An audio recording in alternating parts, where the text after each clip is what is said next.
la parole en cette messe du Congrès Mission. Je suis missionnaire MEP pour la Chine où j'ai passé 11 ans et heureux de vivre cette messe avec mon confrère, Monseigneur Collomb, ancien missionnaire de Chine, évêque de La Rochelle et directeur des œuvres pontificales missionnaires. L'occasion d'unir notre prière à la mission universelle de l'Église et de prier pour nos frères chrétiens chinois si durement persécutés. Je crois fermement à la fécondation réciproque de notre effort missionnaire ici et au loin, tant elles procèdent d'un même mouvement et s'enrichissent l'une l'autre. Sans trahir de secret, une réforme se trame dans notre Église sous l'impulsion du pape François, celle de fusionner le Conseil pontifical pour la nouvelle évangélisation et la Congrégation pour l'évangélisation des peuples, pour la mission Ad Gentes, la mission des nations. Autrement dit, unir la mission dans nos vieux pays de chrétienté à réévangéliser et la mission au loin, vers les nations, car elles sont toutes une et doivent être menées avec le même esprit de renouveau, se féconder l'une l'autre pour toucher ceux qui ne connaissent pas le Christ.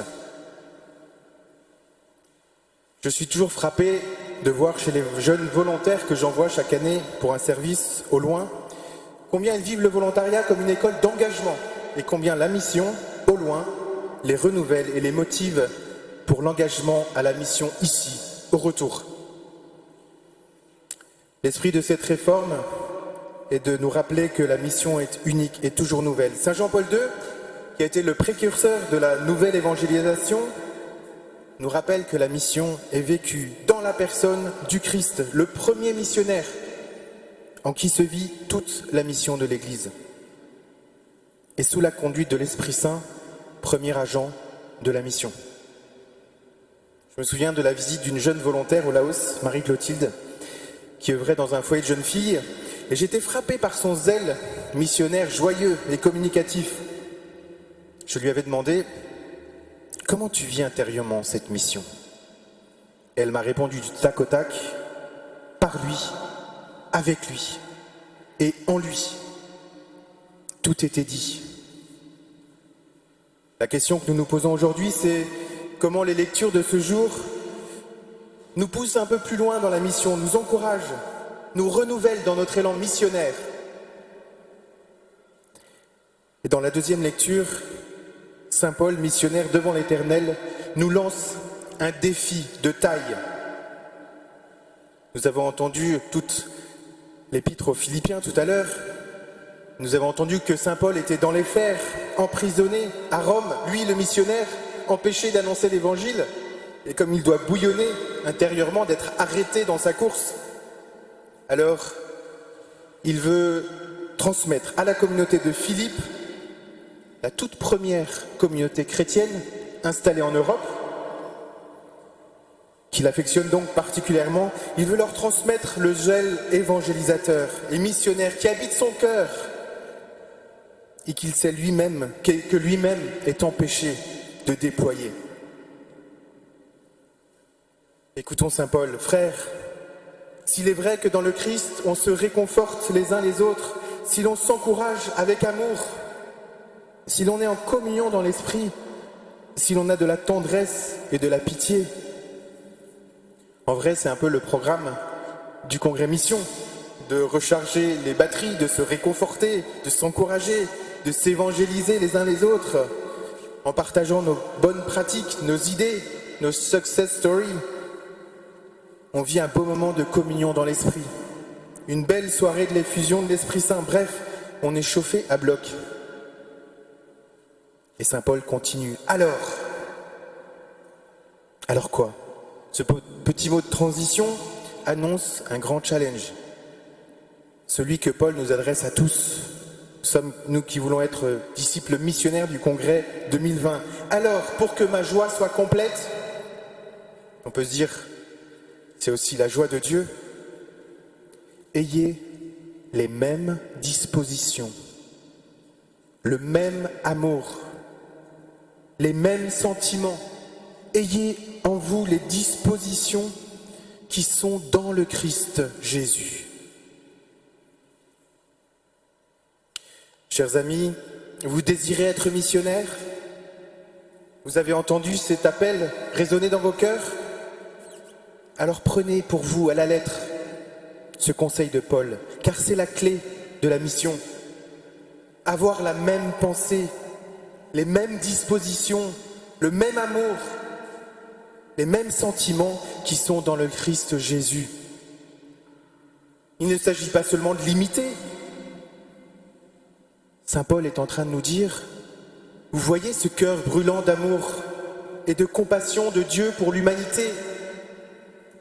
Vous voyez comment Dieu a déversé son cœur pour chacun de nous en Jésus. Eh bien, faites de même. Laissez en vous battre ce même cœur du Christ pour le monde. Là est le point de départ pour la mission que vous avez à vivre. Ce qui fait écho au cri de Saint Paul aux Galates, « Je vis, mais ce n'est plus moi qui vis, c'est le Christ qui vit en moi. » C'est la garantie que votre mission ne sera plus œuvre humaine, mais l'œuvre du Christ à travers vous. Toutes les stratégies et méthodes missionnaires ne sont rien sans ce cœur du Christ qui veut battre en vous. Là est la vraie conversion missionnaire. Pour moi, vivre, c'est le Christ, nous dit plus loin Saint Paul. Comment comprendre cela en dehors d'une intimité quotidienne vécue avec la parole de Dieu, une relation amoureuse avec Jésus, entretenue dans la prière pour laisser son cœur se déverser dans le nôtre, sa pensée devenir notre pensée, son amour passer à travers nous. Ce qui nous fait comprendre que la mission n'est pas œuvre extérieure, mais part du cœur, le cœur du Christ en nous. De là, nous comprenons la phrase du pape François, « Ma vie est une mission, et pour cela j'ai été envoyé dans le monde. » Ma vie est une mission qui est le prolongement de la mission de salut du Christ pour le monde.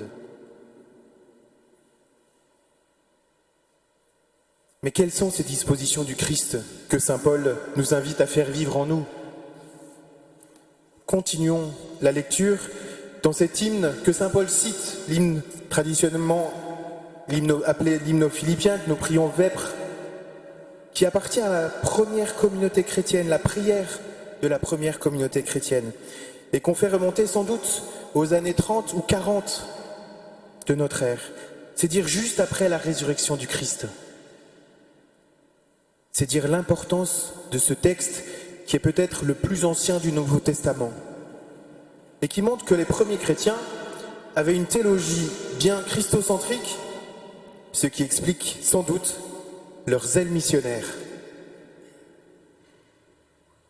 Le Christ Jésus, ayant la condition de Dieu, ne retint pas jalousement le rang qu'il égalait à Dieu, mais il s'est anéanti, prenant la condition de serviteur. C'est là le plus grand des paradoxes de la foi chrétienne. Dieu qui se fait serviteur.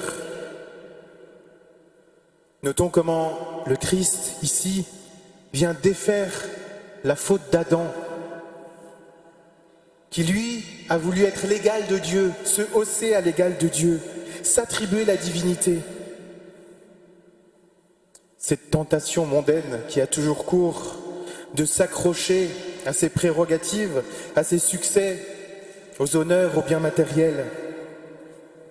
La tentation de vouloir être l'égal de Dieu, le centre du monde, la tentation de l'ego, qui est la source de tant de malheur, alors que Dieu est exactement l'inverse. Adam a voulu saisir la divinité, le nouvel Adam vient nous montrer tout le contraire. Lui qui est Dieu ne s'accrocha pas à sa divinité, mais il s'est anéanti, kénosis, il s'est vidé de lui-même, il a tout donné.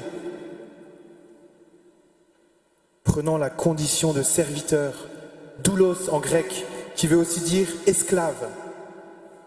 Dieu se fait notre esclave, se met à notre service. Il n'est pas d'abord l'être suprême, mais il est le don suprême, le serviteur. C'est celui qui ne s'appartient pas, mais qui est tout entier donné à son maître, qui est tout donné pour sa mission de service. Alors nous qui avons à cœur d'être missionnaires, nous ne sommes pas des débutants dans la foi, est-ce que nous sommes prêts à lâcher ce que nous tenons pour acquis, à sortir de notre canapé, comme disait le pape François, à quitter les avantages liés à notre condition si le Seigneur nous le demande pour être libre pour la mission? Saint Jean-Paul II parle de la loi du don, une version théologique du qui perd gagne. Nous sommes riches de ce que nous donnons. Et notre existence grandit dans la mesure du don que nous en faisons. À l'image de la Trinité, le Père se donne au Fils, le Fils se donne au Père, et l'Esprit est le fruit du don réciproque du Père et du Fils. La Trinité n'est pas une communauté qui saisit, qui retient, mais qui se donne. Dieu se fait notre esclave par amour. Il s'est abaissé, devenant obéissant jusqu'à la mort, et la mort de la croix.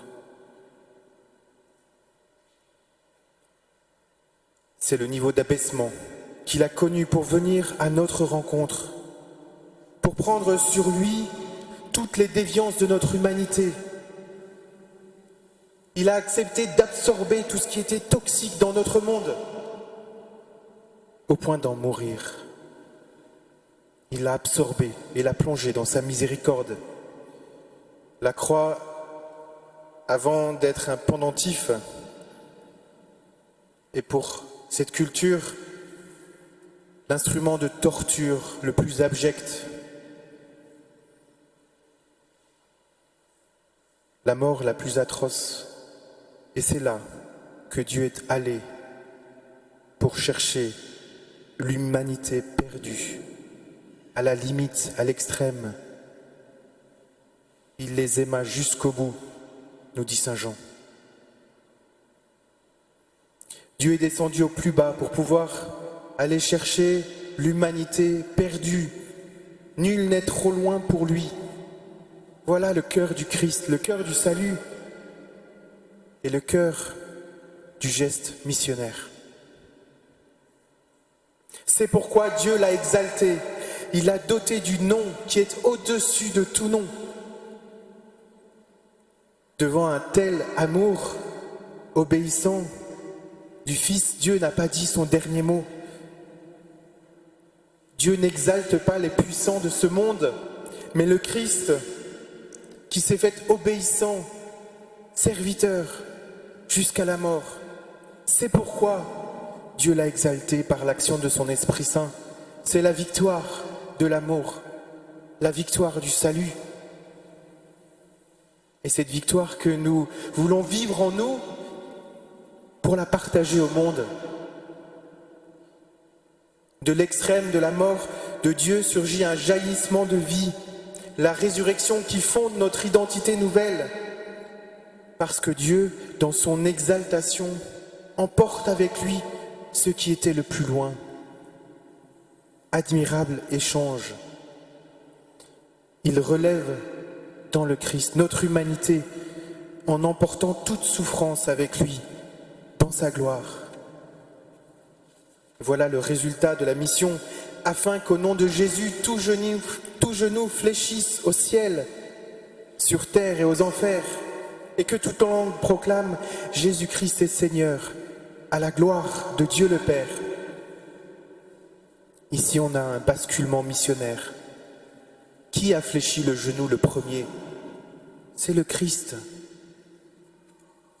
Et il nous invite à faire de même, à reconnaître sa seigneurie dans nos vies.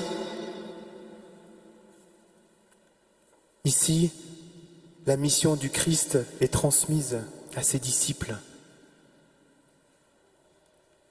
qui s'agenouillent devant son maître, l'esclave, le serviteur. Le Christ a fléchi le genou et c'est pour que, à notre tour, nous puissions maintenant fléchir le genou en entrant dans le même mouvement que lui. Que toute langue proclame Jésus-Christ est Seigneur, à la gloire de Dieu le Père. Alors nous comprenons qu'il ne s'agit pas de s'élever, mais de s'abaisser pour prendre comme Jésus la posture du serviteur. Que la mission n'est pas extérieure à nous-mêmes, mais qu'elle vient de l'intérieur, du cœur du Christ qui bat en nous. Frères et sœurs, repartons le cœur plein de joie devant toutes les initiatives, les inspirations que nous avons reçues pendant ces quelques jours. Mais surtout, avec ce désir renouvelé de l'intimité avec le Christ pour vivre notre mission en lui, avec les dispositions, l'amour, les sentiments de son cœur. Alors comme saint Paul, l'appel de ses vœux, notre joie sera complète. Amen.